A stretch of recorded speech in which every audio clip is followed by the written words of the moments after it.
En ocasiones, es tan cruel el destino que incluso para aquellos apenas recién nacidos, permite castigos que ningún mortal infligiría a otro,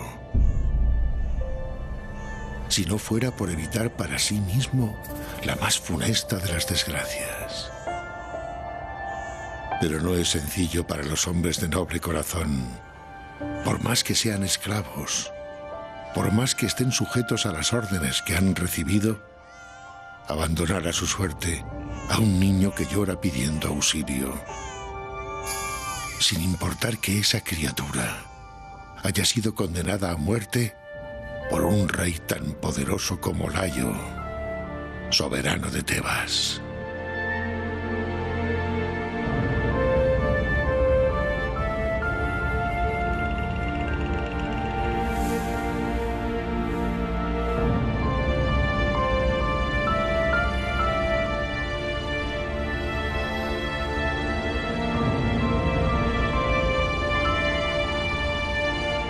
Aquel pastor sabía que por su piedad habría de pagar un precio. No habría lugar para él en el reino de Layo.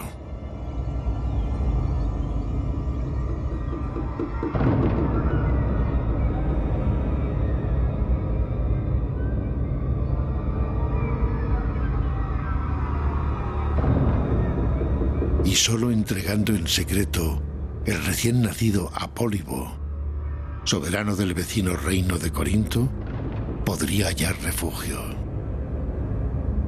Pues el monarca, desesperado por encontrar descendencia, lo aceptaría como su deseado heredero. Y ya que solo el rey conocía la procedencia del niño, nadie, ni incluso el futuro príncipe, habría de dudar que aquella criatura era su propio hijo.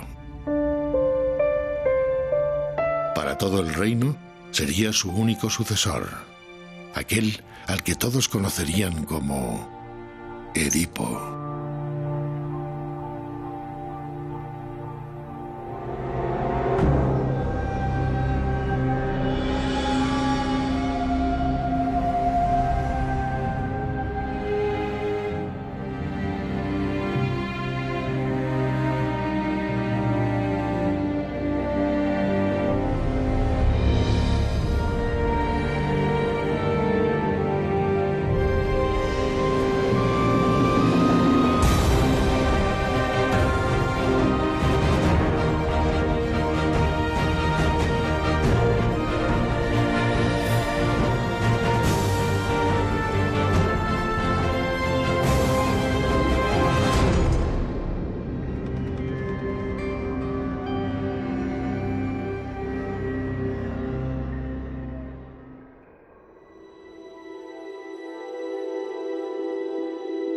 Durante 20 años, Edipo creció junto a Pólibo. Amó y fue amado por todo su pueblo, que lo consideraba un digno heredero al trono. Pero algo atormentaba al joven príncipe. Ningún parecido en el físico o el carácter le unía a su padre. Y aunque el príncipe le transmitió cientos de veces su desazón, el rey nunca quiso contarle cuál era su verdadero origen.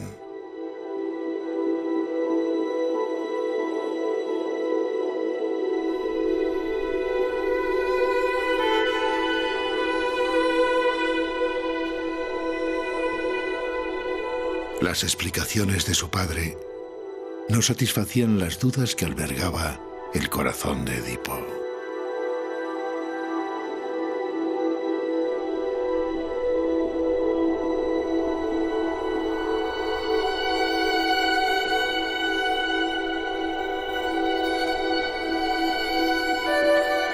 Desesperado por obtener una respuesta que por fin acabase con su sufrimiento, el príncipe viajó al único lugar donde podría encontrarla: el oráculo de Delfos.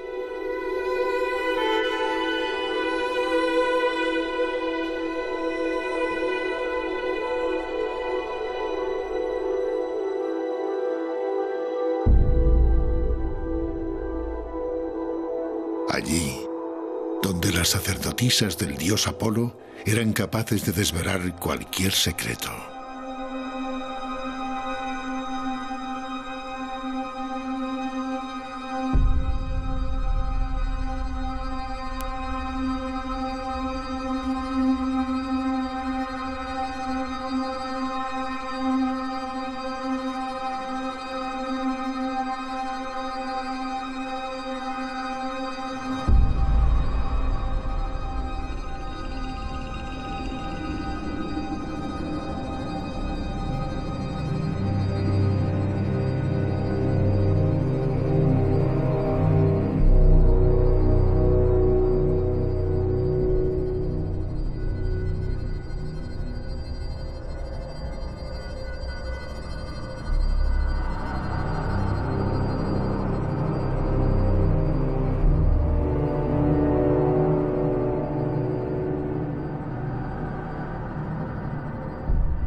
Y por fin obtuvo respuestas. Respuestas que cambiarían su vida. Respuestas que era incapaz de aceptar. Matarás a tu padre y tu propia madre se convertirá en tu esposa.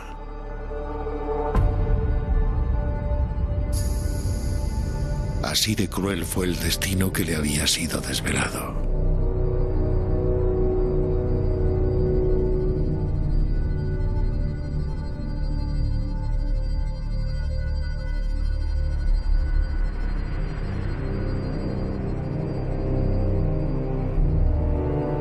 Edipo juró para sí mismo no volver jamás a Corinto, convencido de que no habría dios ni hombre que pudiera obligarle a matar a Pólibo.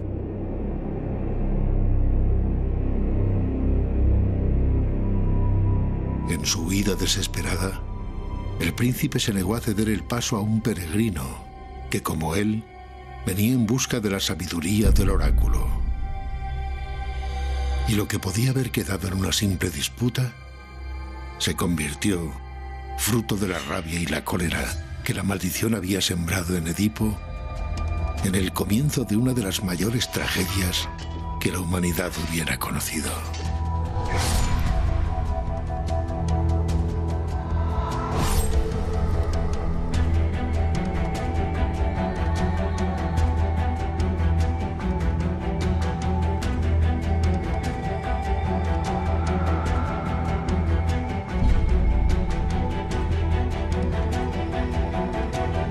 Huir, escapar, alejarse lo más posible de Corinto eran las únicas palabras que encontraban lugar en la mente de Edipo.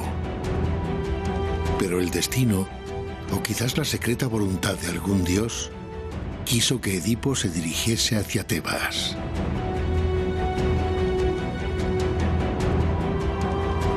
Y quiso también que en su camino encontrase a la terrible Esfinge, el ser con cuerpo de león y rostro de mujer que tenía aterrorizado Tebas y que había derrotado a los mejores guerreros del reino. Sin entablar batalla, tan solo utilizando su astucia, Edipo acabó con la bestia.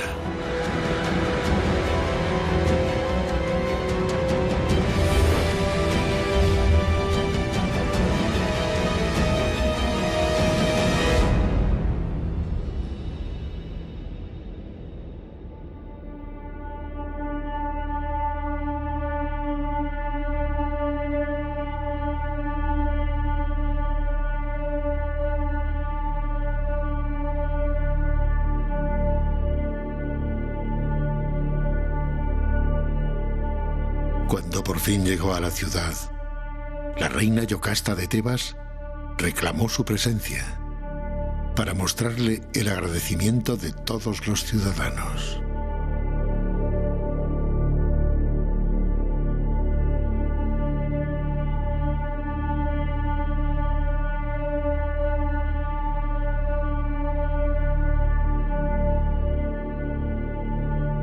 Pero de nuevo, el destino se cruzaba de forma inesperada en el camino del príncipe.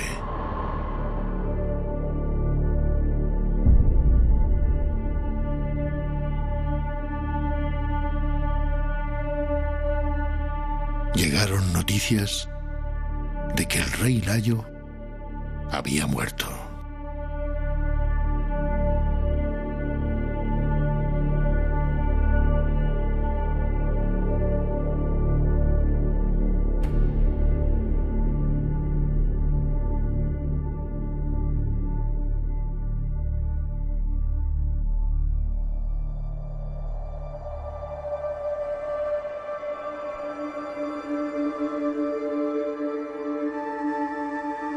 Pasó el tiempo, y el pueblo al que Edipo había liberado de la Esfinge le reclamó como su nuevo soberano.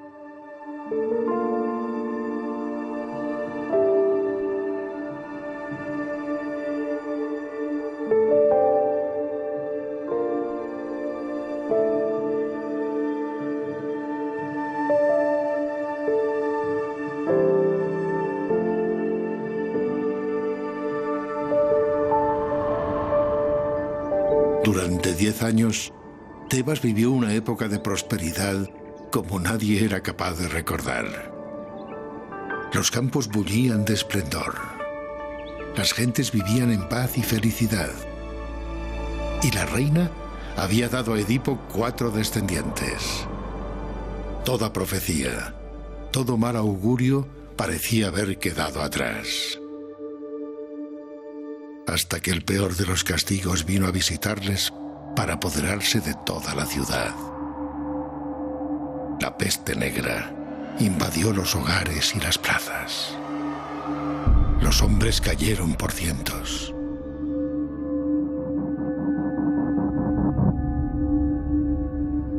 Y los que no lo hicieron encomendaron al rey su suerte.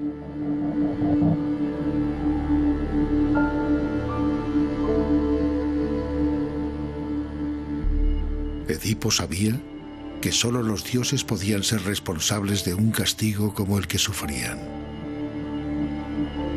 Y que solo a través de la sabiduría de Tiresias, aquel al que los inmortales habían otorgado el don de conocer pasado, presente y futuro, podría salvar su reino.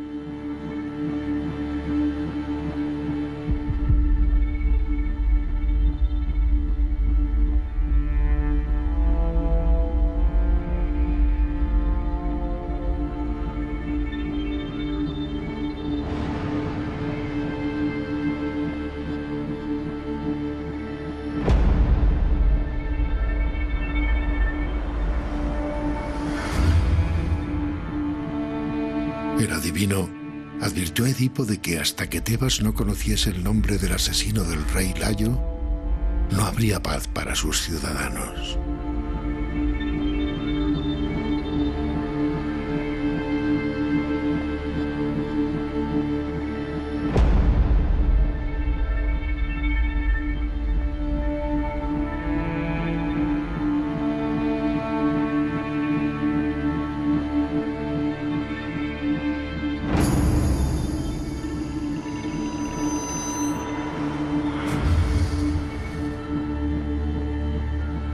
Escuchando los consejos de Tiresias, el soberano envió mensajeros para que todo hombre, mujer o niño sospechoso de conocer al asesino fuera conducido ante su presencia.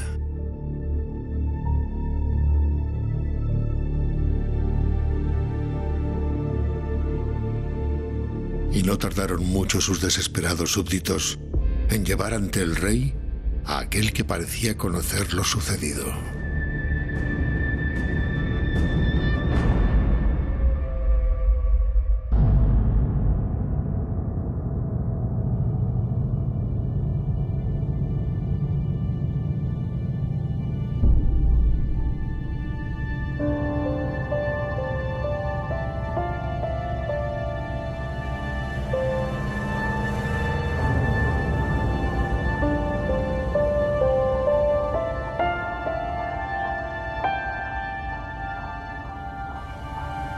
Temeroso de la cólera de Edipo, aquel humilde súbdito se sentía incapaz de hablar. Pero ante la amenaza de su rey... Habla. Habla o muere aquí mismo.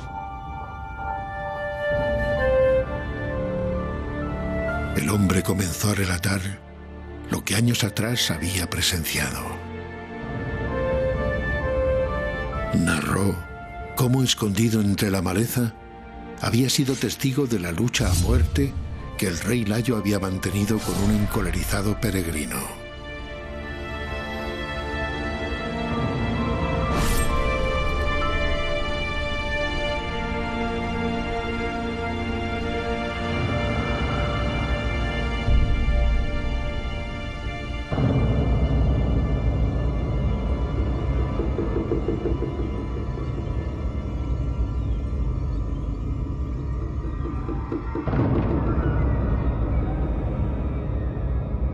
Cómo al regresar a Tebas había descubierto horrorizado que el asesino ocupaba el trono del rey al que había dado muerte.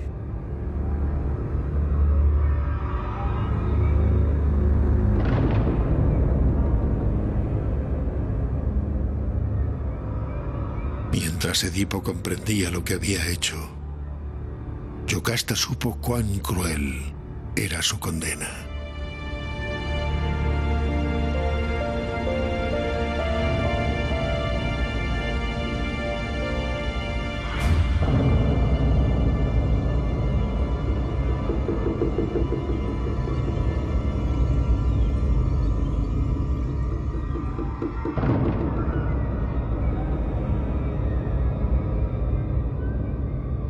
Pues aunque 20 años atrás el rey Layo había ordenado asesinar a su primer hijo, escuchando las pitonisas de Apolo, que le habían desvelado que su vástago acabaría con su vida y se casaría con su propia esposa, de alguna forma, ese niño, su hijo, había sobrevivido. Y era hoy aquel hombre al que ahora llamaba esposo.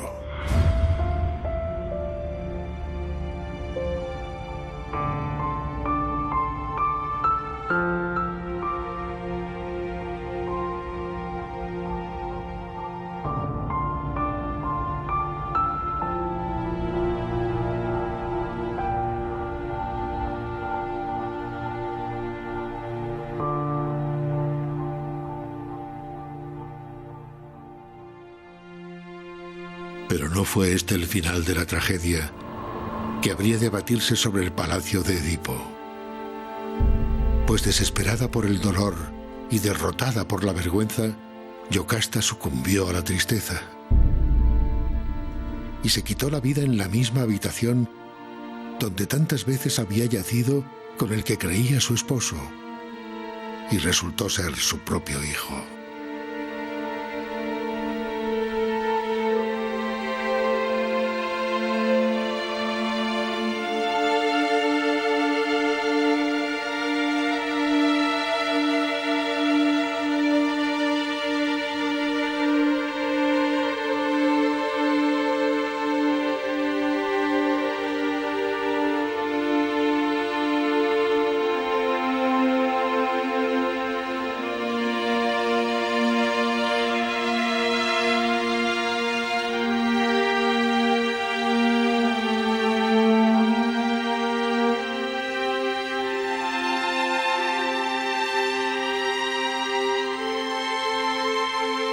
No pudiendo soportar el recuerdo de los actos contra natura que había cometido, en su vano intento de evitar aquello que estaba profetizado, Edipo decidió cegarse para no poder ver nunca más el ser maldito en el que se había convertido.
No pudo ni aun el valeroso Edipo escapar de su destino. Y mientras caminaba hacia el destierro, sumido en la oscuridad de su ceguera, un único pensamiento inundaba su mente. Aprovechan los dioses los más nobles sentimientos humanos para manejarnos a su antojo. Y si aquel pastor hubiera comprendido esto, no habría debido dudar ni un instante en abandonar a aquel niño que pedía auxilio.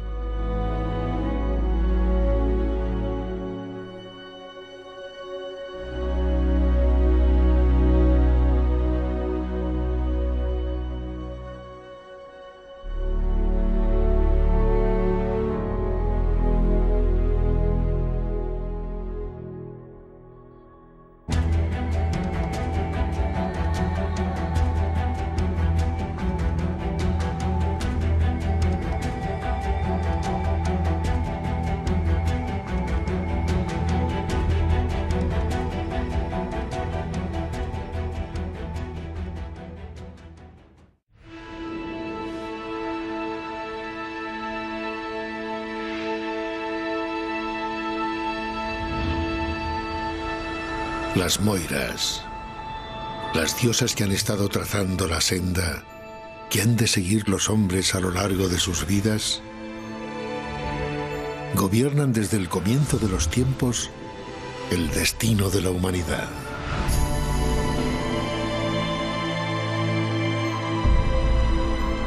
Y aunque ni siquiera Zeus, dios de dioses, era capaz de escapar de sus designios, han sido muchos los que, creyéndose dueños de su futuro, desafiaron profecías y augurios, seguros de poder variar aquello que estaba escrito.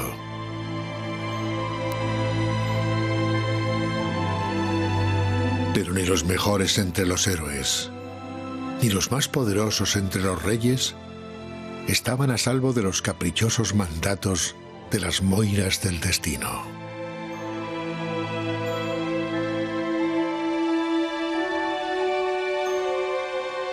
Los viajes de Ulises, la muerte de Aquiles, las pruebas de Heracles o la tragedia de Edipo quedaron para siempre en la memoria de los hombres, como un recordatorio de que su libertad y la seguridad de ser dueños de su propio futuro no eran sino sombras que se diluían en el inevitable transcurrir del tiempo.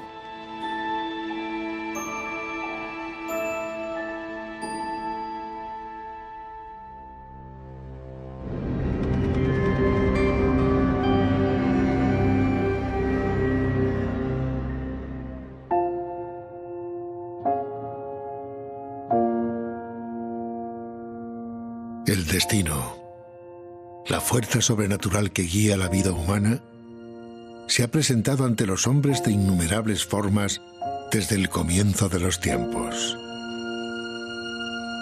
Para algunos pueblos era algo que apenas podían reconocer de forma lejana en el horizonte de su existencia. Para otros, la naturaleza, las estaciones o los vientos llevaban consigo el devenir de la vida humana. Para los griegos existían leyes eternas que definían el futuro y a menudo no podían ser quebrantadas. Claro, el destino, o ananké, la necesidad, en griego, forma parte de una concepción arcaica que se mantendrá a lo largo de los siglos en el mundo griego, según la cual todo en la vida, todo en el mundo está regido por leyes eternas. Leyes que son tan todopoderosas que incluso las tienen que aceptar y están sometidos a ellas los propios dioses. Empezando por el padre de los dioses. Es decir, que hay como una estructura basada en leyes de cumplimiento necesario que no se pueden sortear. Esta concepción, digamos, una concepción realmente es la esencia de la concepción trágica griega. O sea, la tragedia auténtica está en que los grandes héroes griegos, sean Agamenón, o sea Prometeo, o sea quien sea, de pronto, o Edipo, creen que ellos son los dueños de su vida y piensan que su futuro pues depende de sus decisiones libremente adoptadas, pero de pronto la vida les enseña que no es así, que hay como una especie de guión previo al que ellos inconscientemente se ven sometidos, y que ese es un guión diseñado, escrito, redactado por la necesidad, por el destino.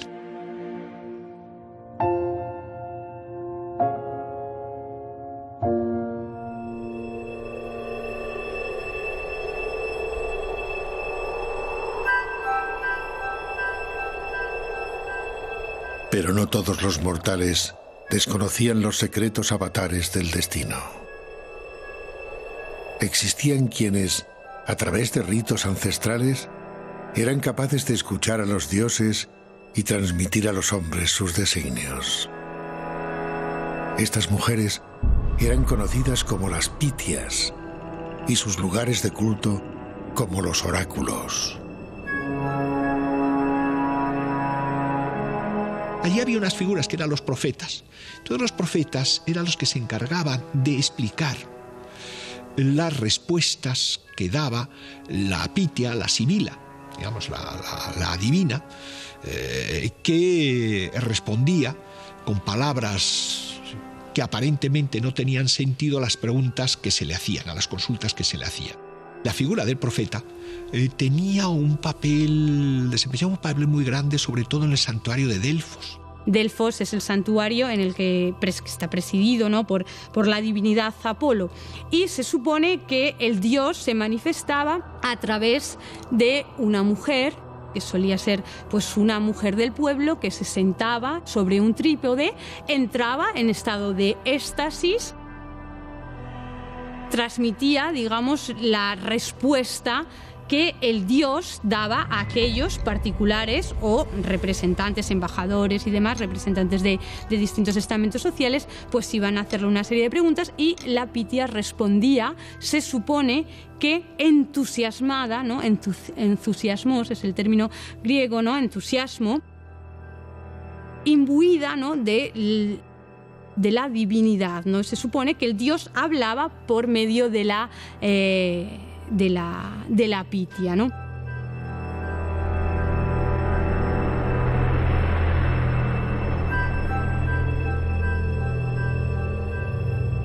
Pero si para el pueblo los oráculos y las Pitias eran fuente de inspiración y consuelo, para reyes y héroes eran a menudo el origen de sus tragedias. La tragedia nos recuerda que en la condición humana la grandeza, la gran magnanimidad de los héroes se paga al final con el dolor. Y esto es también una versión muy típica griega sobre la condición humana. El carácter del héroe es que se enfrenta al destino. O sea, aunque el destino lo derribe, él vive como si no hubiera destino.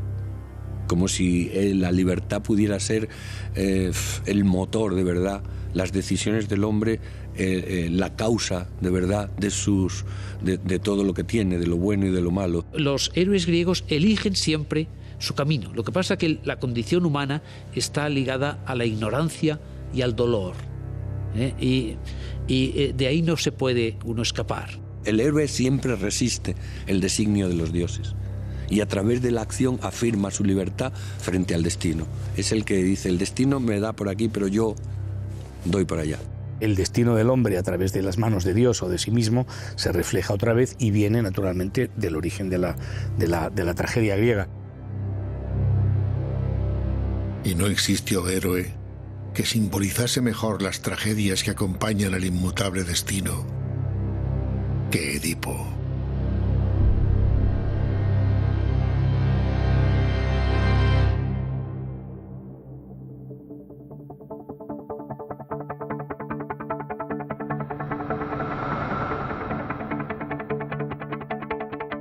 el mito que ha tenido quizá mayor trascendencia en todos los ámbitos es el mito de Edipo, porque nos lo encontramos, como digo, pues en el arte, en la literatura, incluso en la psicología, en la filosofía. En el caso de Edipo hay una profecía que preexiste a las hazañas del héroe, en que dice que va a hacer esto o va a hacer lo otro.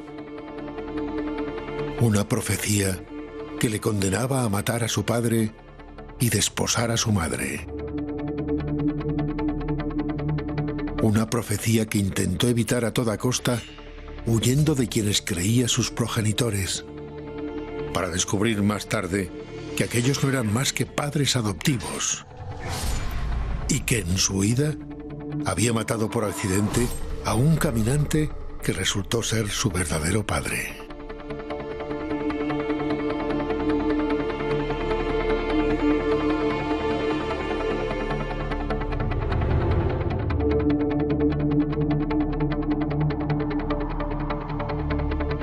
Y había desposado a su madre al conquistar el trono de Tebas.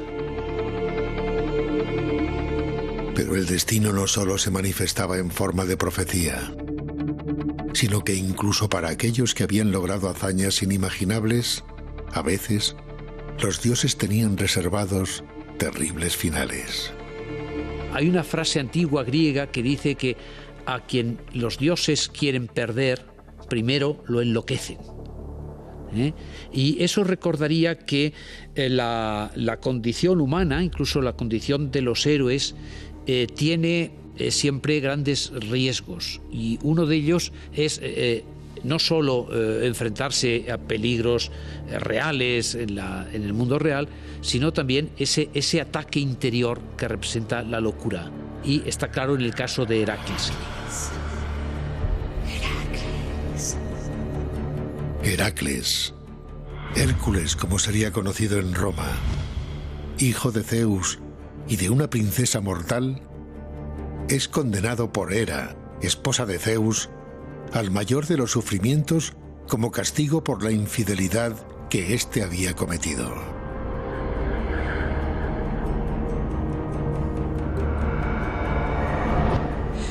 ¡Mujer imprudente! No habrá piedad. Maldito será todo aquel que salga de tu vientre. Pero no podía imaginar el héroe que, aun habiéndose convertido en uno de los más valerosos guerreros sobre la tierra, Busca venganza. el castigo al que había sido condenado le llegaría en forma de locura. ¡Mátalos! Una locura que duró tan solo unos instantes. El tiempo suficiente para asesinar a su mujer y a sus hijos, creyéndoles enemigos de su reino.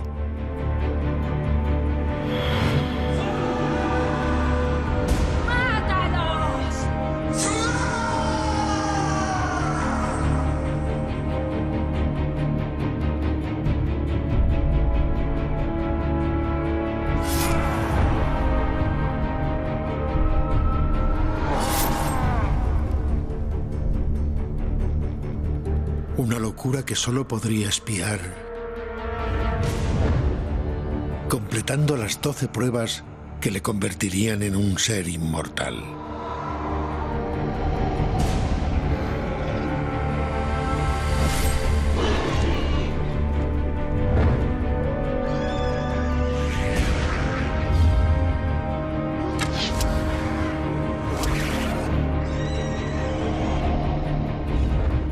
Reyes y héroes cautivos de maldiciones a las que no podían escapar.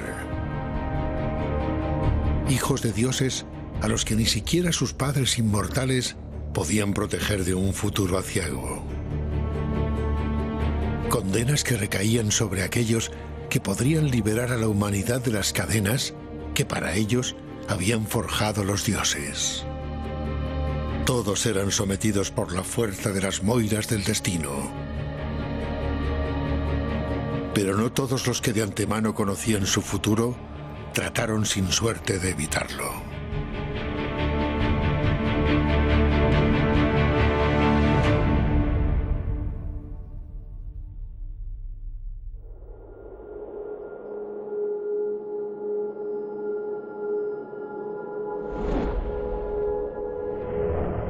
La historia de Aquiles es la historia trágica del gran guerrero que va a morir joven, lo sabe, y lo sabe desde un principio. Sobre él pende un destino de que morirá muy joven y de que, digamos, no volverá a su tierra.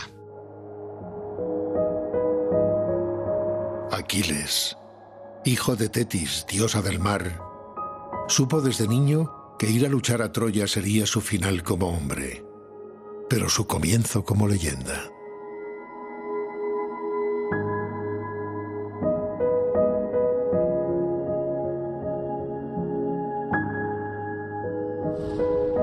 Y aun cuando tuvo la oportunidad de permanecer en su reino y vivir como un hombre más, eligió morir a los pies de las murallas troyanas y ser por siempre recordado.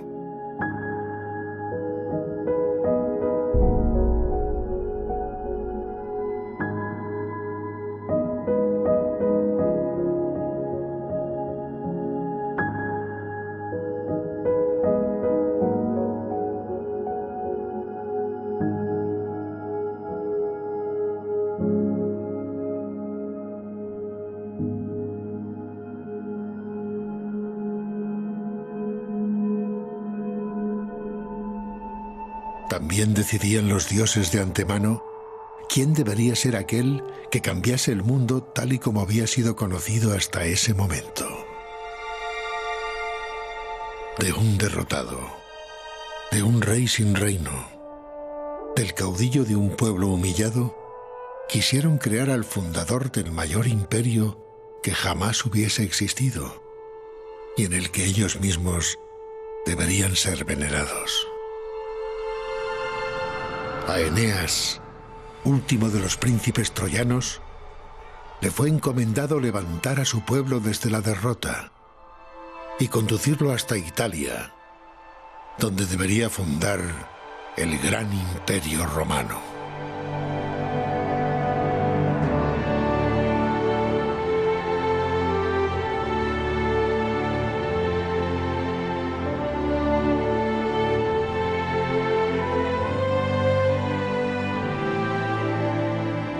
Eneas es uno de los héroes, para mi gusto, más seductores. ¿Por qué? Es un derrotado. O sea, Eneas, no nos olvidemos que es un héroe que tiene que afrontar el exilio, tiene que afrontar la búsqueda de un país de acogida. Él, que además era hijo de una diosa, de Venus, nada menos. Que también recuerda, digamos, el papel de un Moisés. Moisés también es un héroe exilado. Tiene que abandonar Egipto y buscar una tierra de promisión. Y pasarlo muy mal por el desierto. En el caso de Eneas es por el mar.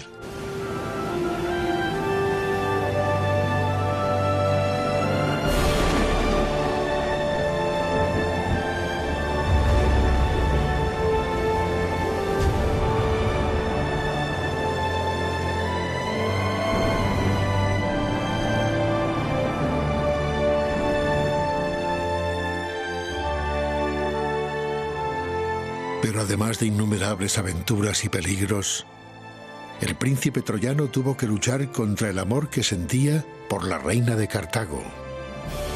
Y a punto estuvo de sucumbir a él, truncando así los planes de los habitantes del Olimpo.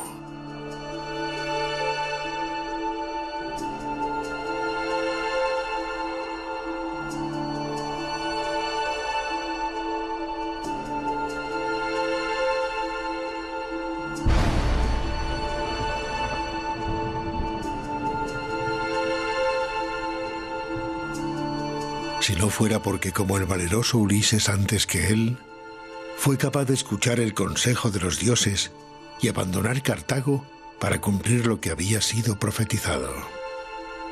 Pues ni cuando se avecina la mayor de las tragedias, ni cuando está a punto de surgir la mayor de las dichas, la voluntad de los dioses puede ser contrariada.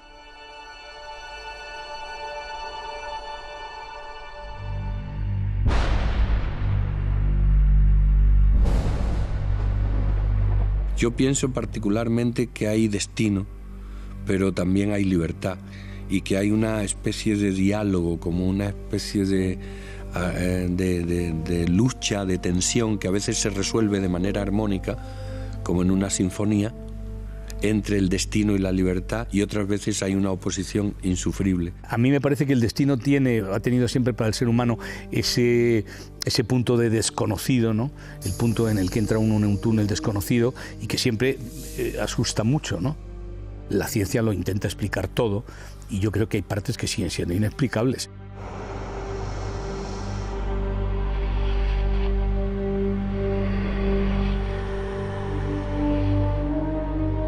El hombre cree que su destino es único, que él es, y es cierto que es único, que su vida es única y que empieza y termina en él y que lo que vaya más allá, pues poco le puede importar.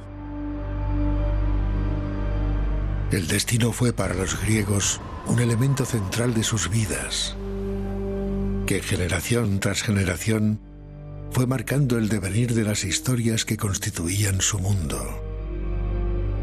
Sus mitos y sus leyendas estaban imbuidas en la idea de lo inevitable como consecuencia directa de la acción de los dioses. Y aunque con el devenir de los siglos, la idea de que nuestros actos determinaban nuestro futuro fue tomando fuerza, todavía hoy consultamos a supuestos adivinos, confiamos a menudo en cartomantes y depositamos nuestra fe ciega en la ciencia, sin plantearnos si realmente existe una verdad inmutable en el universo que los científicos puedan poner ante nuestros ojos. Hemos cambiado. Nuestros hijos ya no tienen a Heracles o Ulises como modelos de conducta. Pero la idea del destino permanece todavía con nosotros.